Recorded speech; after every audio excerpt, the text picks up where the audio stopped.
स्वागत है इस्मत चुगताई द्वारा लिखी कहानी बदन की खुशबू। कमरे की नीम तारे फिजा में ऐसा महसूस हुआ जैसे एक मौहूम साया आहिस्ता आहिस्ता दबे पांव छम्मन मियाँ की मसहरी की तरफ बढ़ रहा है। साय का रुख छम्मन मियाँ के मसहरी की तरफ था। पिस्तौल नहीं, शायद हमलावर के हाथ में खंजर था। छम्मन मियाँ का दिल जोर जोर से धड़कने लगा, अंगूठे अकड़ने लगे, साया पैरों पर झुका। मगर इससे पहले कि दुश्मन उन पर भरपूर वार करता, उन्होंने पोल जंप किस्म की एक चकंद लगाई और सीधा टेंटुए पर हाथ डाल दिया। जी, उस साय ने एक मरी हुई आह भरी और छम्मन मियाँ ने गनीम को कालीन पर दे मारा। चूड़ियों और छाजनों का एक जबरदस्त छनाका हुआ। उन्होंने लपक कर बिजली जलाई। हमला आवर सट से मसहरी के नीचे घुस गया। कौन है वे तू? छम्मन मियाँ चिल्लाए। जी, मैं हलीमा। हलीमा? ओहे! वो एकदम भुस से कालीन पर बैठ गए। यहाँ क्या कर रही है? जी कुछ नहीं। तुझे किसने भेजा है? खबरदार झूठ बोली तो जबान खींच लूँगा। नवाब दुल्हन ने। हलीमा कांपी। उफ, प्यारी अम्मी और उनकी जान की दुश्मन। एकदम उनका दिमाग कुलांचे भरने लगा। कई दिन से अम्मी उन्हें अजीब अजीब नज़रों से देखकर नायाब बोबो से कानाफूसी कर रही थीं। नायाब बोबो एक डायन है कमबख्त। भाईजान भी गुस्ताख नज़रों से देख देख कर मुस्कुरा रहे थे। उन सब की मिली भगत मालूम होती है। नवाबों के खानदान में क्या कुछ नहीं हुआ करता? चचा दादा ने कई बार अब्बा हुजूर को संकेहा दिलवाने की कोशिश की। बदमाश उनकी जान को लगा दिए कि जायदाद पर कब्जा करके सब हजम कर जाते। रफ़ाकत अली खान को उनके सगे मामू ने जहर दिलवा दिया, खुद उनकी चहेती लौंडी के हाथों। लानत है ऐसी जायदाद पर। शायद प्यारी अम्मी अपनी सारी जायदाद बड़े साहबजादे को देना चाहती हैं कि अपनी भतीजी ब्याह कर लाई है ना, इसलिए उनकी जान की दुश्मन हो रही हैं। छम्मन मियाँ को जायदाद से कोई दिलचस्पी न थी। असामियों की ठुकाई करना, उन्हें घर से बेघर करके जैसे तैसे लगान वसूल करना, उनके ढोर डंगर नीलाम करवाना, उन्हें वहशत होती थी इन हरकतों से। उफ, दुनिया में किसी का भरोसा नहीं। अपनी माँ अगर जान की दुश्मन हो जाएगी, वैसे ही हर वक्त टोकती रहती हैं, ये न करो वो न करो, इतना न पढ़ो, इतना न खेलो, इतना न जियो। चाकू कहाँ है? छम्मन मियाँ ने कोहनियों के बल झुककर पूछा। चाकू? हैंड्स अप, छम्मन मियाँ ने जासूसी अंदाज में कहा। हलीमा चकराई। उल्लू की पट्टी, हाथ ऊपर। हलीमा ने हाथ ऊपर उठाए तो ओढ़नी फिसल गई। झेंप कर उसने हाथ दबोच लिए। फिर वही बदमाशी, हम कहते हैं हाथ ऊपर। काई को वो इठलाई। काईको की बच्ची, चाकू कहाँ है? कैसा चाकू? हलीमा चढ़ गई। तो फिर क्या था तेरे हाथ में? कुछ भी नहीं, अल्लाह कसम कुछ भी नहीं था। तो फिर क्यों है यहाँ? नवाब दुल्हन ने भेजा है, हलीमा ने दबी जबान से कहा और आंखें झुकाकर अपनी नथनी का मोती घुमाने लगी। क्यों? छम्मन मियाँ सहम गए। आपके पैर दबाने के लिए। वो मसहरी से टिक गई। लाहौल बला कुब्बा, चल भाग यहाँ से, उन्होंने हलीमा की शरीर आंखों से घबराकर कहा। हलीमा का चेहरा लटक गया, होंठ कांपे और वो कालीन पर घुटनों में सर देकर फूट पड़ी। ओहो, रो क्यों रही है? बेवकूफ़ गधी कहीं की। मगर हलीमा और रोने लगी। हलीमा, प्लीज़ हलीमा, खुदा के लिए रो मत और जा, हमें सुबह कॉलेज ज़रा जल्दी जाना है। हलीमा फिर भी रोई गई। 10 बरस हुए, तब भी हलीमा इसी तरह रोए जा रही थी। उसका बाप औंधे मुँह लेटा था, उसके मुँह से खून बह रहा था, मगर वो खून बहुत लाल था, उसमें गुलाबी गुलाबी गोश्त के टुकड़े से मिले हुए थे। वो बाबा रोज़ बलगम के जरिए उगला करता था। उसे कलेजे से लगाए झूम झूम कर बैन कर रही थी। फिर सबने अब्बू को सफ़ेद कपड़ों में लपेटा और अस्पताल ले गए। लोग अस्पताल जाकर फिर नहीं लौटा करते। और उस दिन भी वो इसी तरह रोए जा रही थी। जिस दिन उसकी अम्मा ने उसे नवाब दुल्हन की पट्टी तले डालकर अनाज से झोली भर ली थी और जाते वक्त पलटकर भी ना देखा था।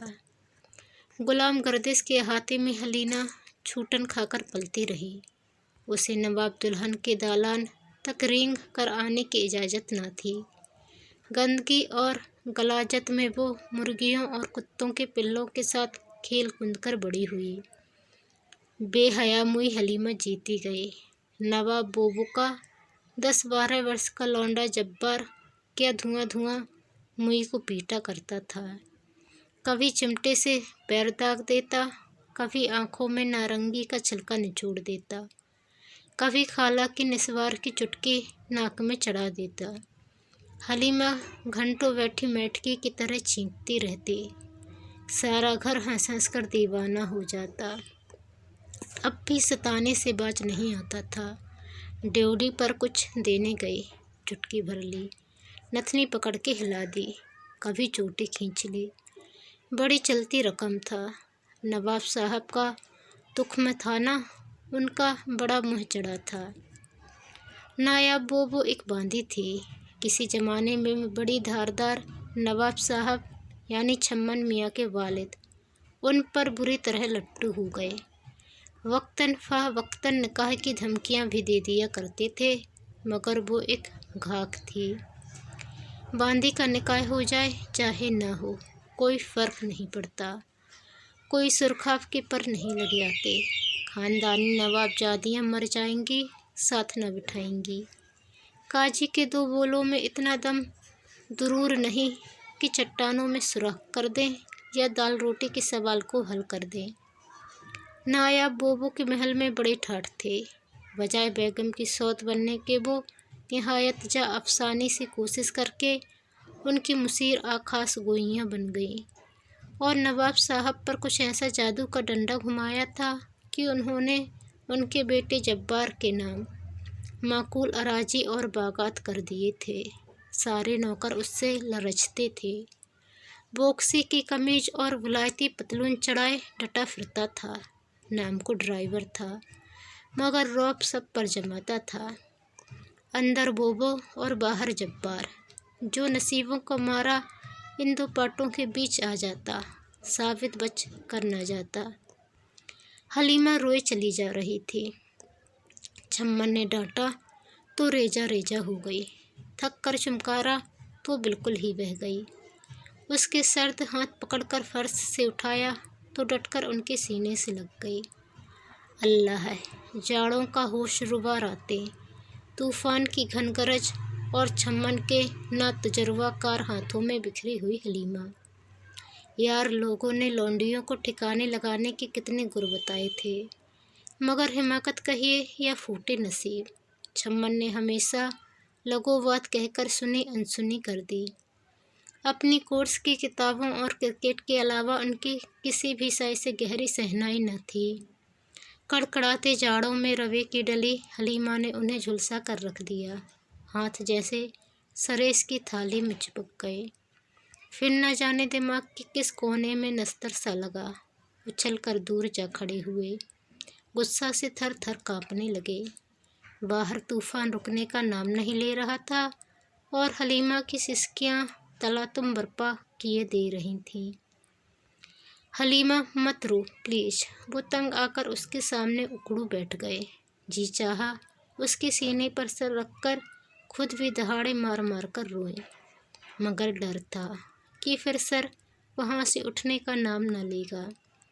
अपने कुर्ते के दामन से उसके आंसू पोंछे, उसे उठाया और इससे पहले कि वो कुछ समझ पाती, बाहर धकेलकर अंदर से कुंडी चढ़ा ली। नींद तो हलीमा के आंसू बहा ले गई थी। सुबह तक छम्मन मियाँ लिहाफ में पड़े कांपते रहे और जहर में बुझे आंसू बहाते रहे। बाहर झुंझलाई हुई हवा बिगड़कर पेड़ों से लड़ती रही, कराहती रही। नायाब बोबो ने सलाम फेरा और दुआ के लिए हाथ उठाए। जाए और नमाज का कोना पलट कर वो उठी और हौले हौले से दरवाज़ा खोलकर जब्बार के कमरे में झांका। बेटे के वजीहा जिस्म को देखकर ममता से उनकी आंखें भर आईं। दबे पांव वो अंदर आईं। छम्मन मियाँ के वालिद नवाब फरहत और जब्बार के बाप की नई बांदी गुलतार चोरी छिपे रोज जब्बार के पास आती, निशानियाँ छोड़ जाती थी। आज भी लिहाफ में से दुपट्टा लटक रहा था। उन्होंने दुपट्टा खींचा। ये नामुराद किसी दिन नाक चोटी कटवाएगी। अल्लाह है जब्बार को नज़र आबद से बचाए। हुबहू बाप का नक्शा पाया है। अचानक नायाब बोबो फिक्रमंद हो गई। बाप की लौंडी माँ बराबर हुई कि नहीं। फतवा ले लिया जाए आलिम साहब से तो जी का हौल कम हो। ये क्या कि दुनिया तो गई, उकबा में भी अंगारे ही अंगारे। निगोड़ी गुलबहार का भी क्या कसूर। कहाँ वो बवासीर के मारे खूसट नवाब फरहत और कहाँ ये अड़ियल जवान। रात क्या चहकी पहकी रोती थी। किवाड़ फेड़ने का भी होश नहीं इस लड़के को। वो की नींद कच्ची ना हो तो न जाने किसी की नज़र ही पड़ जाए। अल्लाह पाक सबका रखवाला है। नायाब बोबो ने जब्बार के लिए बाकायदा बांदियाँ खरीदी। एक जापे में जाती रही, दूसरी मेहतर के लौंडे के साथ निकल गई। इस हर्राफा ने जी का चैन उड़ा दिया था। शरीफ घरानों की बांदियाँ ऐसी उछाल झक्का नहीं होती। कई बार चाहा कि बेगम से हलीमा मांग ले, मगर हिम्मत न पड़ी। नहीं, हलीमा तो मेरे छम्मन के लिए है। बेगम को जिद है, आज उनकी जिद पूरी होगी। वैसे जब्बार को मुसम्मा लौंडिया पसंद भी नहीं। बाप की तरह तुतिया मिर्च चाहिए। बड़बड़ाती हुई नायाब बोबो बांदियों के कोठे में पहुंची तो उनका कलेजा धक से रह गया। हलीमा सरवरी की रजाई में दुबकी पड़ी थी।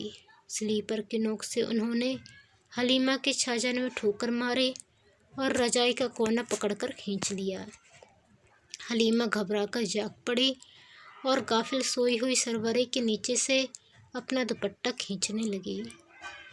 बोबो की चील जैसी आंखें हलीमा के जिस्म पर टाँकने भरने लगीं। हलीमा चोरों की तरह सर झुकाए मैली तोशक में लगे टाँके गिनने लगी। बोबो ने कमर पर हाथ रखकर पूछा, मैंने क्या कहा था तुझसे?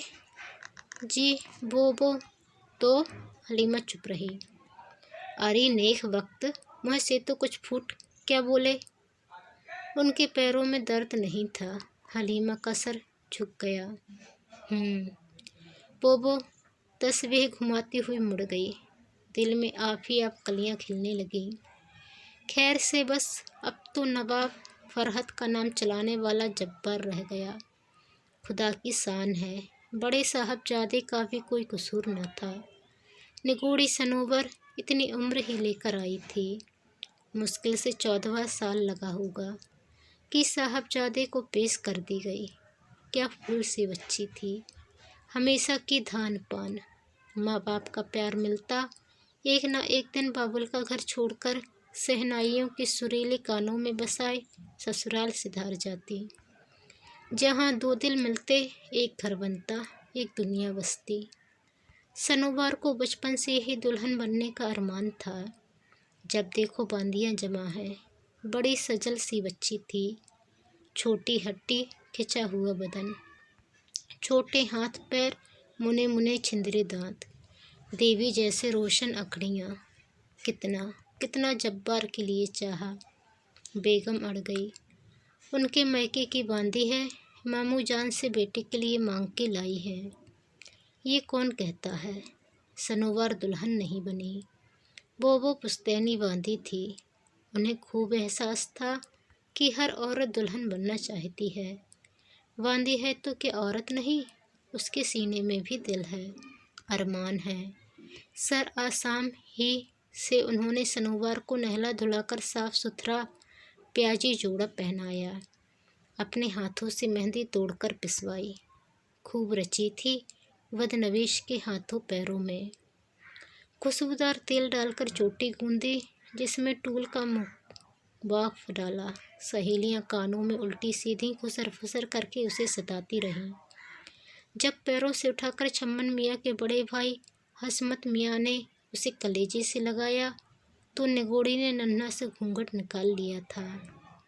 14 बरस की सनोवर, जिसने हसमत मियाँ का मुँह देखकर जानो मलक उल मौत का ही मुँह देख लिया, साल के अंदर गाभन हो गई। फीकी कसेली मुरघिल्ली सी बच्ची, सारा दिल मुँह औंधे पड़े उपकाइयाँ लिया करती। अल्लाह, लोगों के कैसे कैसे नाच नखरे होते हैं। मैं के ससुराल वाले सदके वारे जाते हैं। जब अच्छी भली थी नवाबजादे से हाथ जुड़वा लेती थी, तब जरा मुस्कुराती थी। एक एक प्यार के लिए नाक रगड़वाती थी। जब जी से उतरी तो मियाँ घिन खाने लगे। महल का दस्तूर था, जब गाय भैंसे गाभन हो जाती थीं उन्हें गांव भेज दिया जाता था। दुधारी हुई कि वापस बुला ली गई। लौंडियाँ बांदियाँ भी जब बेकार हो जाती थीं तो गांव में डलवा दी जाती थीं। बच्चा जन के वहीं मिलने को दे आती थीं, ताकि महल वालों को काँव काँव से बहसत ना हो। बड़ा फैल मचाती थीं नामुरादें, भैंस की तरह बछड़े की याद में अर्राती। दूध भर के बुखार चढ़ते, तब उन्हें किसी बेगम का बच्चा हिलका दिया जाता। दूध पिला के ऐस उड़ाने को मिलते अपना बच्चा भूखा, और वो इसी से मानूस हो जाती। मगर नवाबजादियाँ गाय बकरियों की तरह थोड़े उनके लिए बच्चे जनने बैठेंगी। ज़्यादातर रो पीट कर शुष्क हो जाती और फिर काम में लगा दी जाती। मगर सनोवर अड़ गई कि गाँव नहीं जाऊंगी। नवाब बोबो ने बहुत तेरा समझाया, पर बेगम के कदमों से लिपट गई। बोबो दुनिया देखे हुए थी। लौंडियों से उन्हें नफ़रत भी थी कि अपने वजूद से ही नफ़रत थी, मगर उनसे हमदर्दी भी थी। मगर सनोवर की घड़ी आ गई थी। ना मानी और हसमत मियाँ का मुँह कड़वा करती रही। कोई दूसरी समझाती तो उसका मुँह नोच डालती। एक दिन न जाने किस बात पर जबान चलाने लगी। साहबजादे को ताव आ गया। एक लात जो कस के रसीद की तो गिरी जाके मोरी में। वे ढप पड़ गई लात। 3 दिन भैंस की तरह अर्राती रही। कोई डॉक्टर बुलाते तो कितना खड़ा हो जाता। पेट में बच्चा मर गया था। लोग वैसे ही दुश्मन हैं। खैर से तीसरे दिन सनोवर ने गुलाम गर्दिश की सबसे तारीक कोखड़ी में दम तोड़ दिया। सनोवर थी पूरमपूर जादूगरनी। ना जाने क्या कर गई कि 4 साल हसमत मियाँ की शादी को हो गए, मगर औलाद का मुँह देखना नसीब न हुआ। कैसे कैसे इलाज हुए थे। ताबीज गढ़े हुए, मज़ारों पर मन्नतें चढ़ाई, मंदिरों में दिए जलाए। दुल्हन बेगम का पैर भारी ना होना था, ना हुआ। सच कि झूठ दुश्मन बैरी कहते हैं। साहबजादे ने भरी कोख लात मार दी थी, इस कारण नामुराद हो गए। जब ही तो बेगम दुल्हन को हिस्टीरिया के दौड़े पड़ते हैं और दौड़ दौड़ के मैके जाती है। वहाँ उनके खरेले भाई सुना है बड़े उम्दा डॉक्टर हैं, वही उनका इलाज कर रहे हैं, और सुना है कुछ और खटपट भी है दोनों में। नायाब बोबो ने ठंडी सांस भरी। बेगम नवाब का हाथ मुँह धुलाने के लिए गर्म पानी समोया और उनकी ख्वाबगाह की तरफ चल दी। बेगम नवाब को पहले तो नायाब के वजूद से कोफ्त हुई थी, मगर जब वो कदमों में बिछ गई और यकीन दिलाया कि नवाब दूल्हा की बांदी नवाब दुल्हन की बांदी है, वो कोई रंडी खानगी नहीं, ना टकों से खरीदी लौंडी है। ना जाने पुश्त हाँ पुश्ते से कितने नवाबों का खून उनकी रगों में मुमज्जन है। नाजार बेगम को मानना पड़ा। वैसे अब कुछ अंधेरा भी न था। खानदान के सब मर्द इधर उधर मुँह मार लेते हैं। हम नायाब बोबो ने भी कभी हद से आगे पैर न निकाले। नवाब के मीठे बोल इस कान सुनते इस कान उड़ा देते। जब नवाब मुनव्वर मिर्जा के चक्कर में फंसे तो उन्होंने बाकायदा बेगम के साथ मिलकर मोर्चा संभाला। बेगम की बेदखली पर खुश होने की बजाय 8-8 आंसू रोईं। उनका और बेगम का नवाब से अटूट नाता था, मगर ये खटकाई कौन होती है, जागीर के कूड़े करने वाली। वो तो चलती हवा का झोंका था, आज इस रुख कल उस रुख। उन्होंने बेगम के साथ मिलकर महाज पर बहुत हिकमत अमली से काम लिया और सरदार खान को राखी बांधकर बेगम नवाब का भाई बना दिया। तहरदार खान मुनव्वर को साथ लेकर पेरिस चला गया और जब मुनव्वर गारत हुई तो नायाब ने अपने हाथों से सेज सजाई बेगम को अजसर नौ दुल्हन बनाया। उन्होंने बेगम को फूलों के गहने के साथ 2 मोती भी कान में डाल दिए कि नवाब फरहत को कैसे खुश करना है, और गुलाम गर्दिश की अंधेरी कोठरी में जब्बार को कलेजे से लगाए सारी रात आंखों में काटती। वो दिन और आज का दिन। नायाब बोबो ने बेगम नवाब की खिदमत न छोड़ी। बोबो को मुँह लटकाए देखकर बेगम नवाब का माथा भी ठनका। खैरियत तो है? रुक रुक कर बोबो ने तमाम तफसील बताई। बेगम के पैरों तले से ज़मीन खिसक गई। फौरन जब्बार को मोटर देकर भेजा कि हकीम को ला दे। हकीम साहब बोले, परेशान होने की कोई वजह नहीं। दुल्हन बेगम बच्चा न तजुर्बाकार है, कमसिन है, फिर भी एहतियातन कुछ मुकव्विलात मैं तफसील के गुलाम साहबजादे की खिदमत में भिजवा देगा। उसके अलावा सरकार हो सकता है कि किसी वजह से कराहियत आती हो। बाअज वक्त माझर कुछ इस ढंग से पेश किया जाता है कि रगबत नहीं होती। उसका ये मतलब नहीं कि मैदा नाकाम हो चुका है। मैं पहले ही खिटकी थी हुजूर, लौंडियों में कुछ खोट है। नवाबजादों के मिजाज के लायक नहीं। सूखी मारी मरघिल्ली। मेरी मानिए तो सरकार इस नामुराद को वाकिर नवाब को दे डालिए। कई बार कह चुके हैं, उनके विलायती कुत्तों की जोड़ी हस्मत मियाँ को पसंद है, वो खुशी तब्दील कर देंगे। बोबो बेगम की पिंडलियों को दबाने लगी। है नोज, मैं मुई को जहर दे दूंगी, मगर उस कोड़े को ना दूंगी। मुँह सड़ रहा है सर पैर से। ऐसा अंधेर तो खानदान में कभी नहीं हुआ कि लौंडी जाए और सही सलामत लौट आए। तकल्लुफ़ात ख्याल किए बगैर ही पेश दस्ती कर बैठते हैं, कहीं भाई भाई में रकावत न ठन जाए, इसलिए सुघड़ बैग में एहतियात से बंटवारा कर देती हैं। फिर मजाल है जो दूसरे की बांदी पर कोई दांत लगाए। बिल्कुल कानूनी हैसियत होती है इस घरेलू फैसले की। मैं तो आजिज हूँ इस लड़के से, 18-19 का होने को आया। क्या मजाल जो किसी लौंडी बांदी को छेड़ा हो कि चुटकी भरी हो। हमारे भाई तो उधर 10-12 के हुए और खरमस्तियाँ शुरू कर दी, 16-17 के हुए और फैल पड़े। ये नायाब निगोड़ी ढंग से नहाई धोई भी थी कि तुमने हल्दी लहसुन में सड़ती हुई मेरे बच्चे की जान पर थूक दी। बेगम नवाब बोली, ए हजूर, मुझे अनाड़ी समझा है? अल्लाह की इनायत से उन हाथों में ऐसी कैसी बांदियाँ सवारी। लौंडियों की ईड़ी देखकर मर्दजात कोह या काफ की परी को न पूछे।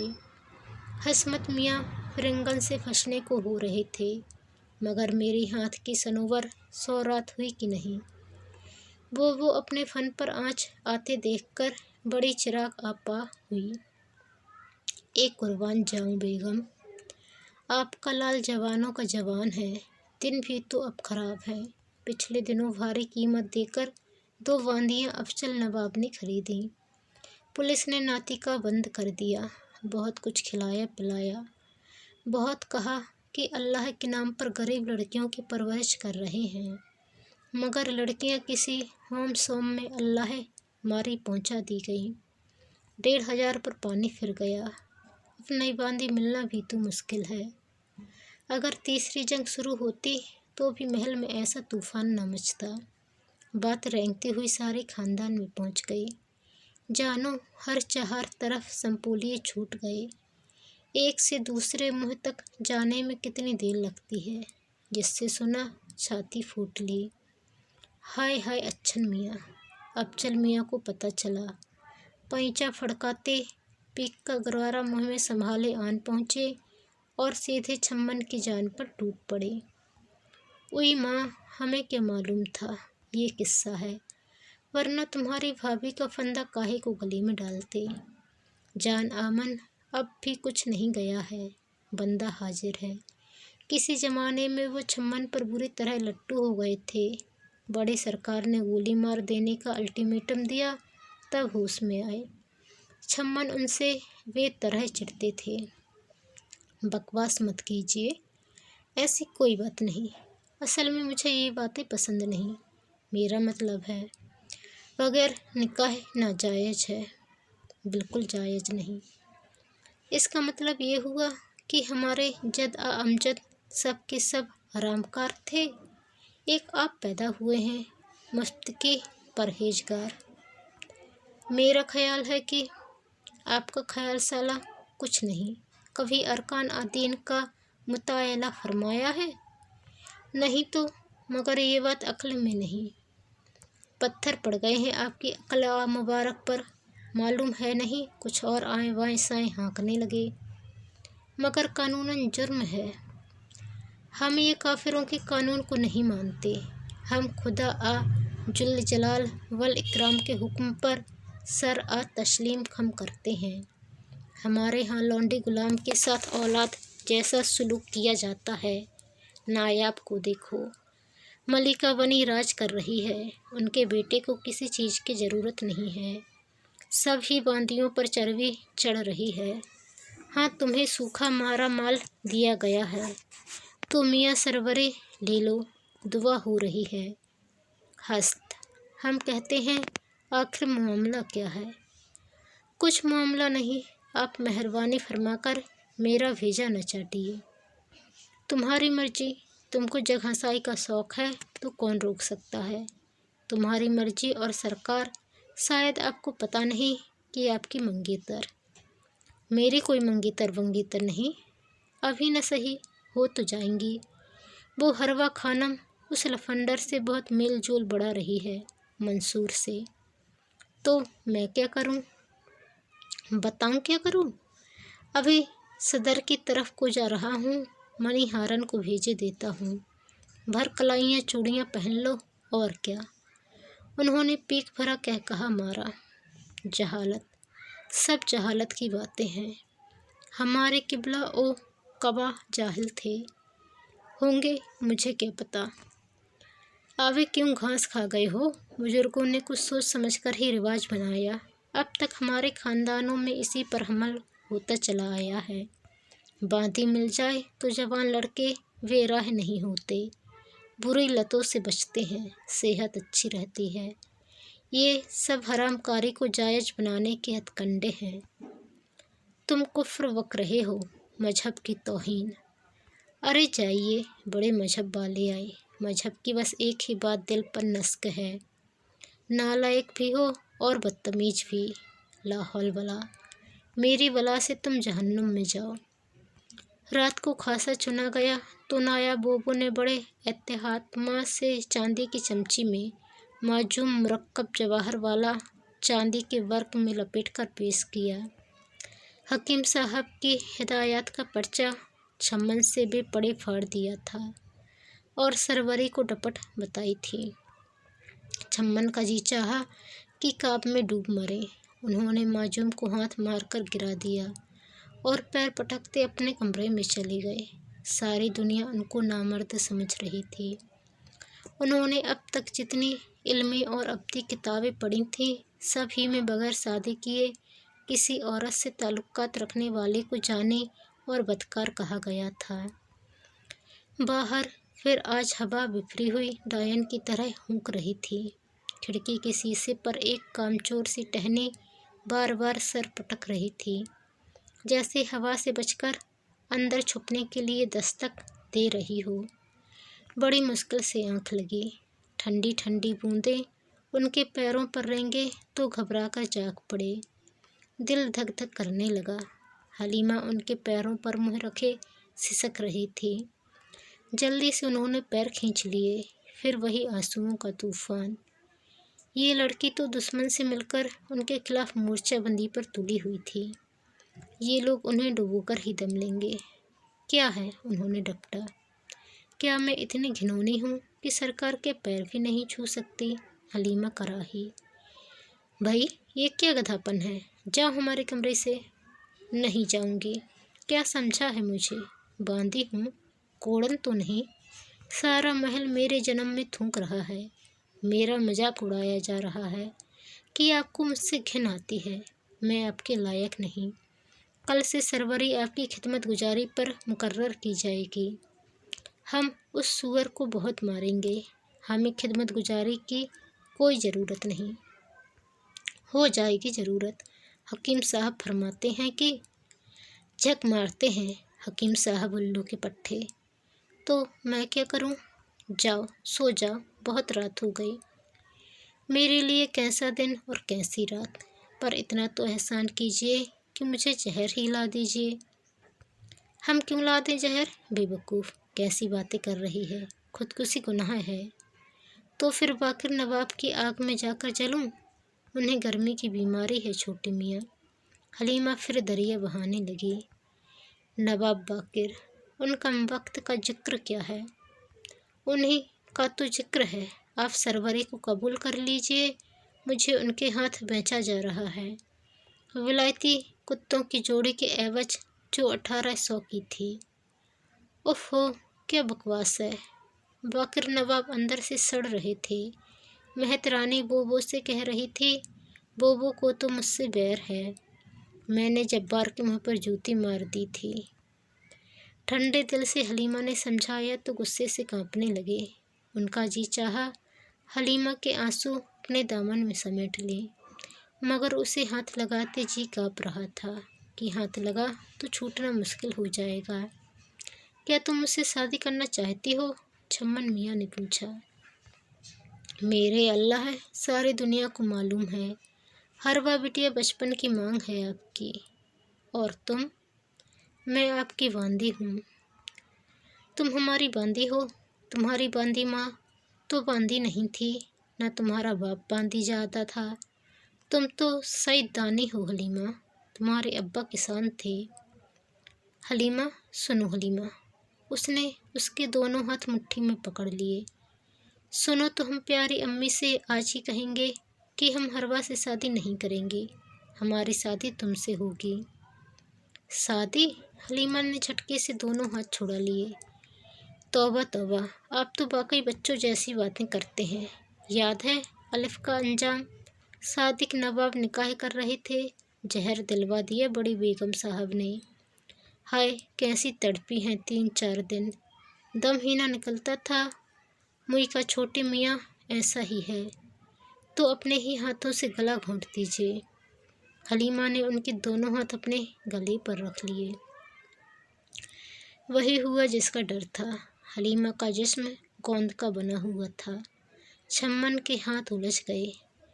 जाओ जाओ हलीमा, प्यारी हलीमा, जा जा, उन्होंने समेट लिया।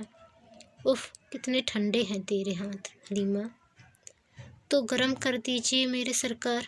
उसने छम्मन मियाँ के कुर्ते के बटन खोलकर अपने छोटे छोटे सर्द हाथ उनके बेकरार उछलते हुए दिल पर रख दिए।